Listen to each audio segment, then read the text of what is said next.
they are not paying attention, or they don't respect you enough to ask you a good question, or they're just bullshitting and they just want to get get control. This, reject. But if the questions are good,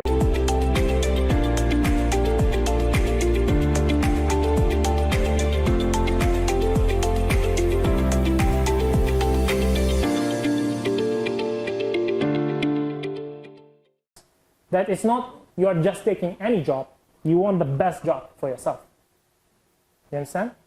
So, of course, not everyone can do it. You can still pass interview through the normal way. But some people can do this. And whenever I ask anyone who have been through this experience, 90% of the time they get accepted. Sometimes they are not suitable, very suitable for the position. They still get accepted because the manager will be, this person, if he can do this with me, he can do it with the customer. He can do it everywhere else. Like, he can control what's happening so he can be successful. Again, this is very difficult to do.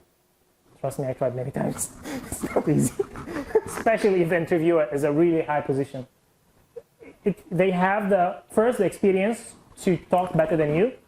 Two, when you are applying for a position, the biggest problem is for most candidates is that they are scared.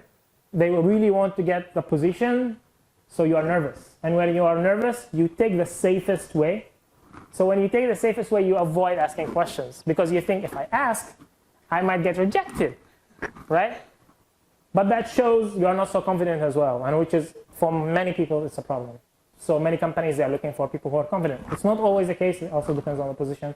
But these are the whys. Like, why did you ask questions? Because you are confident, okay? You want to know more about the job. I don't mean when I said why question is that you have to ask it directly. I mean, this is the way you have to think. Why did they ask the question?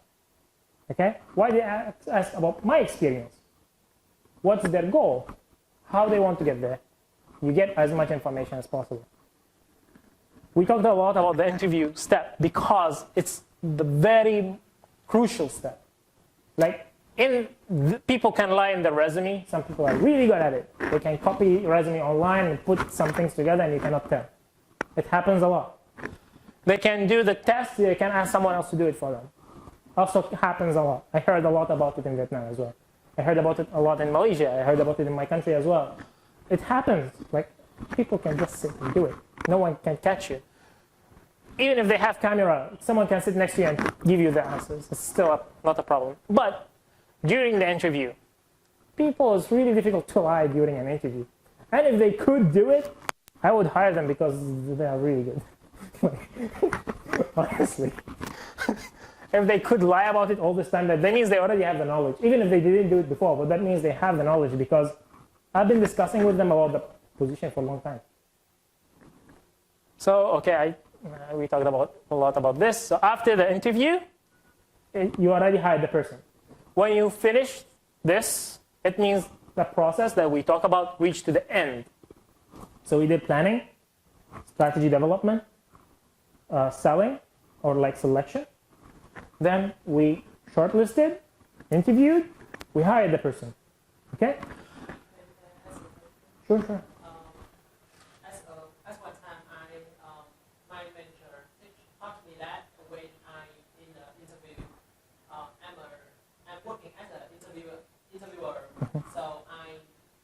So he tell me that you avoid to lose your control.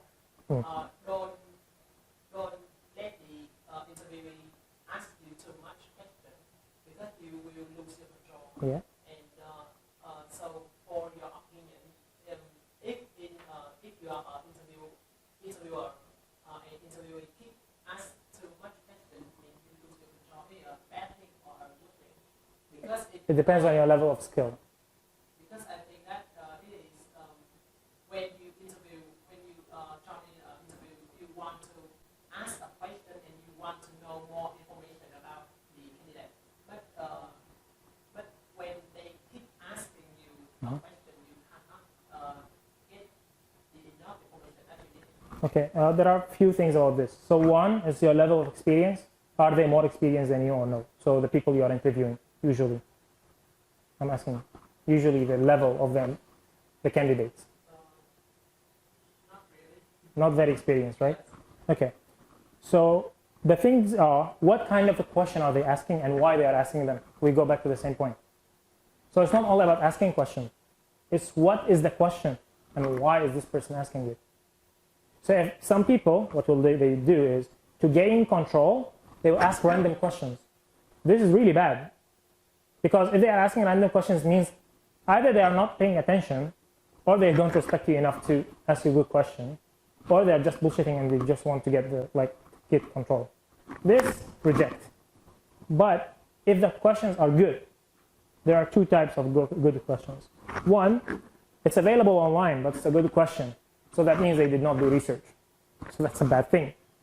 But if all their questions are targeted, they have good value and good reasoning, I would consider them as a good thing, not a bad thing. But also the way they ask. So when I said you ask more questions, I don't mean you force your way to ask. I said you have a conversation. Conversation means give and take. So I ask and I let you answer and ask me as well. And I ask again. So it's like a conversation going and coming back. If I just try to force everything, me asking, that's not good. That's not communication at all. Communication means discussion. Is it clear what I mean? Yes. So when someone does that, if you want to get back control, actually there are many tricks to do this. One, you can ask some very difficult questions. Okay? So many companies, as you mentioned, the questions that are theoretical. Okay, so I heard that, I'm not sure about this, but Nestle, they used to ask one question is, for marketing professionals. So if you are applying that, if we give you insects and we want to sell it as food, how would you market it? It's something that will not come to your mind. Like, how would I make people eat insects? Right? Some people do, but it's a very small amount of people who do it. Most people will think it's really disgusting. So asking such a question will make the person lose the control. One. Two, there are things that I know people, especially for example lawyers, they go through this a lot more than interviewers. So what they will do is you can just stand to take water, cut their question in a not a rude way, but cut it.